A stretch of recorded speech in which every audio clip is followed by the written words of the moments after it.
Tony Stark Avengers doomsday में सच में वापस आ रहा है। ओके हो सकता है मेरी बात ना मानो, लेकिन अगर रेड गार्डियन खुद ही ये चीज बोलेगा तब तो मानोगे ना। रेड गार्डियन के एक्टर डेविड हार्बर ने एवेंजर्स डूम्सडे की एक लाइन रिवील कर दी है जो कि है यू आर टोनी स्टार्क। ये लाइन किस हीरो ने बोली, क्या डॉक्टर डूम से बोली या टोनी स्टार्क से बोली? इसके अलावा सीक्रेट वॉर्स को भी लेकर कुछ मेजर अपडेट्स आ गई हैं, सारी चीजें तुम्हें बताने वाला हूं। लेकिन आगे बढ़ने से पहले तुमसे एक रिक्वेस्ट है कि डूम्सडे एंड तक मैंने भी इस चैनल पर 100K सब्स का टारगेट रखा है, जो कि तुम्हारे एक सब के बिना पॉसिबल नहीं है boss. So if you are new to the channel do subscribe it, ताकि ऐसे ही सारी लेटेस्ट लीक्स और अपडेट सबसे पहले तुम्हें मिलती रहें। ओके, सो रेड गार्डियन के एक्टर डेविड हार्बर ने डूम्सडे की एक लाइन रिवील की है और ये लाइन मूवी की most important and crucial lines में से एक है। पूरा एक तरह से कह लो स्पॉइलर ही है अपने आप में। सो डेविड ने कहा है कि मूवी में ये लाइन है यू आर टोनी स्टार्क। कौन बोलेगा ये लाइन, किससे बोलेगा, ये फिलहाल अभी कंफर्म नहीं है। हो सकता है ये लाइन खुद रेड गार्डियन ही बोले, लेकिन ये भी हो सकता है कि कोई और हीरो ये लाइन डॉक्टर डूम से बोल रहा हो। ओवरऑल इस लाइन की केवल 2 पॉसिबिलिटीज बनती हैं, दोनों तुम्हें जल्दी से बता देता हूं। पहली तो ये कि डूम्सडे में हमें एक्चुअल में अपना टोनी समहाउ दिखाया जा सकता है, जिसके चांसेस वैसे तो कम है लेकिन 0 नहीं है। मे भी हो सकता है टोनी का कोई पास्ट का न्यू सीन दिखाया जाए या फिर एंड में उसका रिटर्न हो या ऐसा कुछ, और जब रेड गार्डियन या मे भी कोई और नया हीरो उससे मिले तो ये लाइन वो टोनी से बोल रहा हो कि यू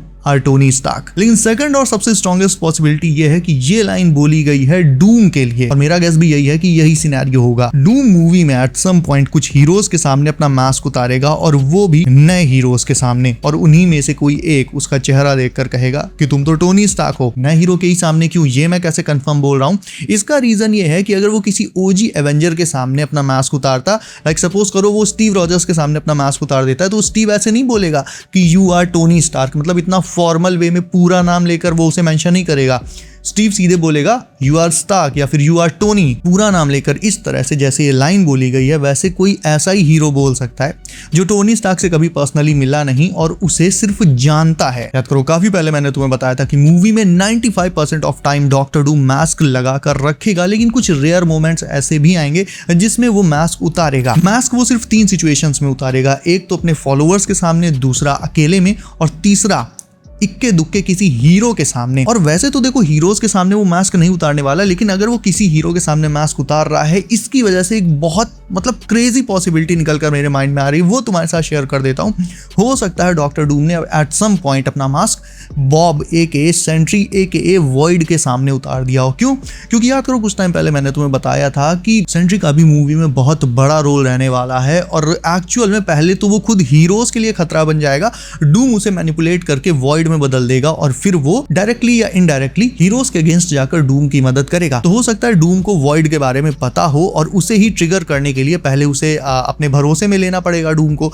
इसीलिए डूम ने बॉब के सामने उसकी बॉब वाली फॉर्म में अपना मास्क उतारा, उससे बात करी ताकि वो उसका ट्रस्ट जीत सके, और एक बार उसे अपनी साइड कर लिया तो फिर वो बॉब के अंदर से वॉइड को ट्रिगर कर देगा, और फिर जैसे ही वॉइड सामने आएगा हीरोज की ऐसी तैसी हो जाएगी। ऑल्दो मैं तुम्हें ये भी बता चुका हूं कि प्रोफेसर एक्स और येलेना मिलकर इस बार वॉइड को हमेशा के लिए खत्म कर देंगे। प्रोफेसर एक्स बॉब के दिमाग में जाएंगे और वॉइड को इस बार पूरी तरह से हमेशा के लिए खत्म कर देंगे। ऑल्दो ऐसा करते टाइम वो भी मारे जाएंगे, लेकिन कम से कम इसके बाद फिर तुम्हें सेंट्री हमेशा एक प्रॉपर तरीके से दिख सकता है, यानी फिर बॉब के मन में वॉइड में बदलने का कोई डर नहीं रहेगा। नाउ बकी को लेकर भी एक नई अपडेट आ गई है। वैसे तो बकी डूम्सडे में कंफर्म है और सीक्रेट वॉर्स में भी आएगा, लेकिन मान लो अगर डूम्सडे में वो मारा जाता है तो फिर ये चीज 200% कंफर्म हो जाएगी कि सीक्रेट वॉर्स में वो शील्ड उठाएगा, क्योंकि सीक्रेट वॉर्स में वो एक कैप्टन वेरिएंट बनकर आएगा। इससे रिलेटेड कुछ रूमर्स पहले भी आ चुकी हैं। तुम्हें याद होगा कि सीक्रेट वॉर्स में एट सम पॉइंट 1 से ज्यादा कैप्टन अमेरिका देखने मिल सकते हैं,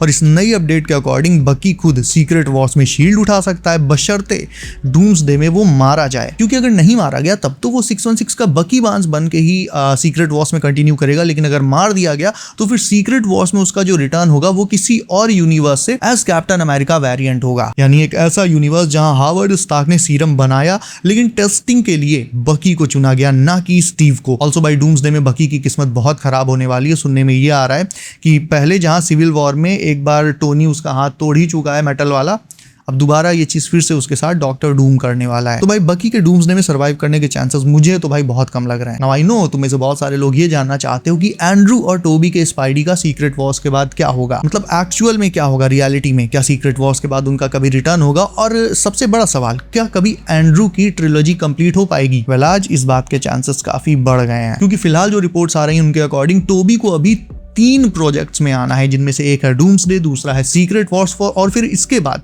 म्यूटेंट सागा में किसी एक और प्रोजेक्ट में भी वो आएंगे। लेकिन अब आ जाते हैं एंड्रू पर, तो रिपोर्टेडली एंड्रू को भी अभी कम से कम 2 प्रोजेक्ट्स में आना है, जिनमें से एक है सीक्रेट वॉर्स, ध्यान देना, नॉट डूम्सडे, सीक्रेट वॉर्स, और उसके बाद फिर म्यूटेंट सागा में एक और प्रोजेक्ट एंड्रू का भी। प्रोजेक्ट क्या मूवी बोलो सीधे, क्योंकि डेयर डेविल में तो ये लोग आएंगे नहीं। सो आई थिंक कि may be, just may be, अभी भी एंड्रू की स्पाइडी ट्रिलॉजी कंप्लीट करने की होप्स जिंदा है, और इफ ट्रिलॉजी कंप्लीट नहीं भी होती है तो भी एटलीस्ट अब हमें ये तो पता है कि ना सिर्फ सीक्रेट वॉर्स में उनका रिटर्न होगा, बल्कि वो उसके बाद भी किसी एक सीक्रेट प्रोजेक्ट में वापस आएंगे। मे भी हो सकता है कि टॉम हॉलैंड की स्पाइडरमैन 5 में स्पाइडर वर्स जैसा कुछ स्टफ प्लान किया जा रहा हो, जिसमें हमें एनिमेटेड स्पाइडरवर्स मूवीज की ही तरह लाइक लाइव एक्शन में स्पाइडरवर्स जैसा कुछ देखने को मिले, जिसमें टॉम, टोबी और एंड्रू के साथ साथ माइल्स भी आ सकता है। रिसेंटली टॉम हॉलैंड ने खुद भी माइल्स को काफी टीज किया था, अगर तुम्हें याद हो तो मे बी स्पाइडरमैन 5 में स्पाइडरवर्स जैसा कुछ देखने को मिल सकता है, which would really be awesome. तो तुम में से जो लोग एंड्रू की TASM 3 को लेकर अब तक सवाल पूछते थे, आई होप तुम्हें तुम्हारा आंसर मिल गया होगा। Now let me tell you a big update.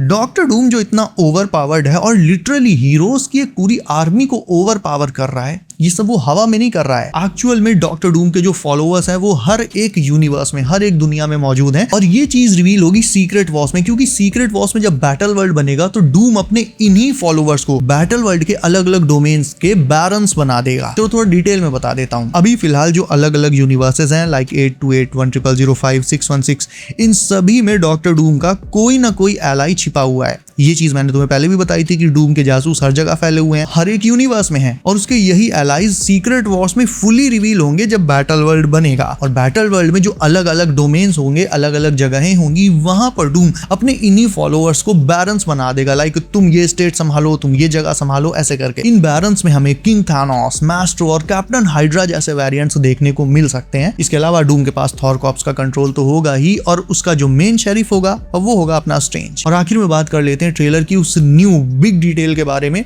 जिसमें MCU के सबसे खतरनाक वेपन को टीज भी कर दिया गया और एट फर्स्ट उसे कोई समझ ही नहीं पाया। वेल ट्रेलर में डूम अपने हाथ में जो डिवाइस पकड़े हुए है, ये एक्चुअल में एक अल्टीमेट नलीफायर है, जिसे डूम ने गैलेक्टस को मार के हासिल किया है। एक बात बहुत अजीब थी ना कि जब फैंटास्टिक 4 में गैलेक्टस आया था तो डूम उसे रोकने सामने क्यों नहीं आया, क्योंकि डूम को अपने यूनिवर्स और अपने यूनिवर्स क्या मल्टीवर्स के किसी यूनिवर्स की कुछ नहीं पड़ी। वो तो चाहता ही है कि मल्टीवर्स खत्म हो जाए, सारे यूनिवर्स खत्म हो जाए, ताकि वो बैटल वर्ल्ड बना सके। तो गैलेक्टस जब 828 में आया तो डूम ने उससे लड़ने में और उसे रोकने में अपना टाइम वेस्ट ना करके उसके बारे में सारी चीजें पता करी, उस पर रिसर्च करी, और जब फैंटास्टिक 4 ने गैलेक्टस को पोर्टल से टप्पा खिला के उस पार भेज दिया, तो उस पार की जो लोकेशन थी जहां गैलेक्टस गिरा था जाके, उसका पता डूम ने लगाया और गैलेक्टस के पास जाकर उसे मारकर उससे ये अल्टीमेट नलीफायर हासिल कर लिया। नॉइस वेपन से डूम बहुत कुछ कर सकता है। इससे वो किसी भी हीरो को इंस्टेंटली डिस्ट्रॉय कर सकता है, किसी भी दुनिया को खत्म कर सकता है। अगर एक लाइन में बोलूं तो अल्टीमेट नलीफायर एक ऐसा वेपन है जो एक इंसान से लेकर पूरे यूनिवर्स, टाइमलाइंस और इवन मल्टीवर्स को भी खत्म कर सकता है, और ये अभी फिलहाल डूम के पास है। लेकिन इसके बारे में एक और इंपॉर्टेंट बात जो जानना बेहद जरूरी है वो ये कि इस वेपन के विल्डर का माइंड बहुत ज्यादा स्ट्रांग होना चाहिए, और अगर ऐसा नहीं हुआ तो ये वेपन उल्टा अपने विल्डर को ही खत्म कर देगा। मतलब सोचो कि कोई आम दिमाग वाला आदमी इस वेपन को यूज कर पाए, नहीं कर पाएगा, वो खुद ही मर जाएगा। इस वेपन को यूज करने के लिए चाहिए बहुत स्ट्रॉन्ग माइंड और शेयर विल पावर। अब सोचो गैलेक्टस जैसा एक हैवी सुपर विलन अगर इसे यूज करता था और डूम ने उसे मारकर इस वेपन को ना सिर्फ चुरा लिया बल्कि खुद अब यूज भी करता है, तो सोचो उसका माइंड किस लेवल पर होगा। और ये सवाल कि आखिरकार यूनिवर्सेस डिस्ट्रॉय कैसे हो रहे हैं, इसका जवाब भी अब शायद हमें मिल चुका है, क्योंकि सोचने वाली बात है कि ना टोबी का स्पाइडी कभी एक्समैन के यूनिवर्स में गया और ना एक्समैन कभी टोबी के स्पाइडी के यूनिवर्स में पहले आए, तो इन दोनों यूनिवर्सेस के बीच इनकर्जन हो कैसे रहा है? जवाब शायद इसी अल्टीमेट नलीफायर में छिपा हुआ है। और अब एक्चुअल में कुछ चीजें काफी क्लियर होती हुई दिख रही हैं कि लाइक डूम को किन किन चीजों की जरूरत है अपने मिशन को पूरा करने के लिए। सबसे पहले तो यूनिवर्सेस और मल्टीवर्स को खत्म करने के लिए उसे चाहिए चाहिए था एक वेपन जो कि उसे मिल गया, that is the ultimate nullifier. दूसरा, बैटल वर्ल्ड बनाने के लिए उसे चाहिए फ्रैंकलिन की पावर्स, वो भी उसे मिल जाएंगी। तीसरा,